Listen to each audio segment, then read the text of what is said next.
நம்ம முல்லா நஸ்ருதீன் இருந்த நாட்டில் நிறைய கல்வி கற்ற அறிஞர்கள் இருந்தார்கள். அவர்களோடு மற்ற நாட்டு அறிஞர்கள் போட்டி போடுவார்கள். அதனால் மக்களுக்கு நல்ல நல்ல விஷயங்கள் தெரிய வரும். சில நேரங்களில் போட்டி கடுமையாக இருக்கும். வெற்றி பெற்றவருக்கு பட்டமும் பணமும் கிடைக்கும். ஒரு முறை 3 மெத்த படித்தவர்கள், எல்லாமே தெரிந்தவர்கள் என்று மனதில் நினைத்து கொண்டு அடுத்தவர்கள் பதில் சொல்ல முடியாத அளவுக்கு கேள்வி கேட்பார்கள். அவர்கள் போட்டி அழைத்தாலே ஏன் வீணாக அவமானப்பட வேண்டும் என்று நினைத்து நிறைய பேர் போட்டியை புறக்கணிப்பார்கள். அப்படிப்பட்ட அந்த 3 பேரும் நம்ம முல்லா இருந்த நாட்டிற்கு வந்து, அரசனிடம் எங்களுடன் போட்டி போட உங்கள் நாட்டில் புத்திசாலிகள் இருந்தால் வரச் சொல்லுங்க என்றார். உடனே அரசர் தன்னுடைய அரண்மனை அறிஞர்களை பார்க்க அவர்களோ தலையை தொங்க போட்டுவிட்டார்கள். யாரும் போட்டி போட விருப்பம் தெரிவிக்கவில்லை. உடனே அந்த 3 பேரும் சப்தமாக சிரித்து, உங்கள் நாட்டில் அனைவரும் முட்டாள்களா? எங்களுடன் போட்டி போட யாருமே இல்லையா? ஆஹா, அப்படியே போட்டி போட்டு எங்களை வென்றால் நாங்கள் இந்த நாட்டுக்கு அடிமை, இல்லை என்றால் நீங்கள் அனைவரும் எங்களுக்கு அடிமை. போட்டிக்கு தயாரா என்று கிண்டலாக கேட்க அரசனுக்கு அவமானம் தாங்க முடியவில்லை. நாளைக்கு நாட்டின் நடுவில் இருக்கும் ஒரு இடத்தில் போட்டி நடைபெறும். யார் வேண்டும் என்றாலும் கலந்து கொள்ளலாம். இந்த 3 பேரையும் வெற்றி கண்டால் நிறைய பரிசுகள் கிடைக்கும், இல்லை என்றால் கடுமையான தண்டனை என்று அறிவிப்பு செய்தார். அன்றைய இரவே புத்திசாலிகள் என்று சொல்லி திரிந்த நிறைய பேர் ஊரை விட்டு போய்விட்டார்கள்.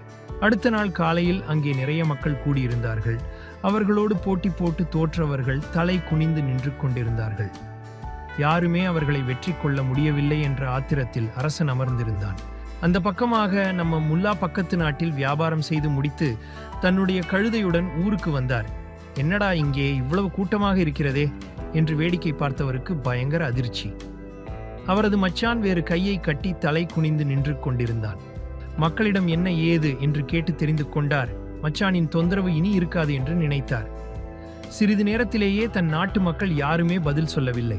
அப்படி செய்தால் தன் நாட்டிற்கு பெருத்த அவமானமாகுமே என்று நினைத்ததோடு இல்லாமல் இந்த அறிஞர்களுக்கு தக்க பதிலடி கொடுக்க வேண்டும் என்று நினைத்தார்.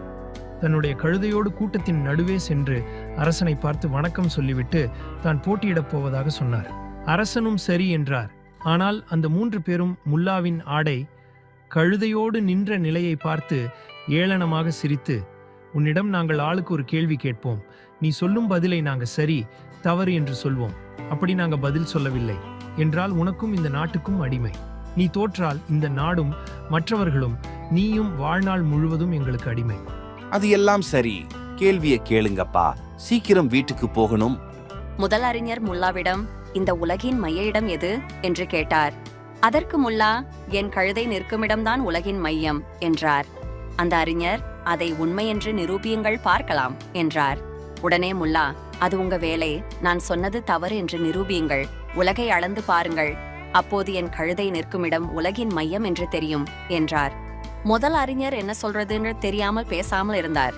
அடுத்து 2ஆம் அறிஞர், ஆகாயத்தில் மொத்தம் எத்தனை நட்சத்திரங்கள் உள்ளன என்று கேட்டார். அதற்கு முல்லா, என் கழுதையின் உடலில் எத்தனை உரோமங்கள் இருக்கின்றனவோ அத்தனை நட்சத்திரங்கள் ஆகாயத்தில் உள்ளன, வேண்டுமானால் எண்ணி பாருங்கள் என்றார். 2ஆம் அறிஞர் பேசாமல் இருந்துவிட்டார். 3வது அறிஞர் முல்லாவிடம், மக்கள் கடைபிடிப்பதற்காக சான்றோர்கள் வகுத்த நெறிகள் எவ்வளவு என்றார். அதற்கு முல்லா, அறிஞர்களே, உங்கள் மூவருடைய தாடியிலும் எவ்வளவு உரோமங்கள் உண்டோ அத்தனை நெறிகளை சான்றோர்கள் மக்களுக்காக வகுத்துள்ளனர். இதில் ஏதாவது சந்தேகம் இருந்தால் சொல்லுங்கள். உங்கள் மூவருடைய தாடியிலும் உள்ள உரோமங்களை பிடுங்கி எண்ணிக்கை சரியானது என்று நிரூபிக்கிறேன் என்றார். இவ்வாறு முல்லா கூறியதும், வேண்டாம் வேண்டாம், நீங்கள் சொன்ன பதிலை ஒப்புக்கொள்கிறோம் என்று கூறி அந்த அறிஞர்கள் தாங்கள் தோற்று போனதை ஒப்புக்கொண்டு தங்கள் பரிசுகளை முல்லாவிடம் சமர்ப்பித்தனர். தங்களை அந்த நாட்டின் அடிமை என்று அறிவித்தார்கள்.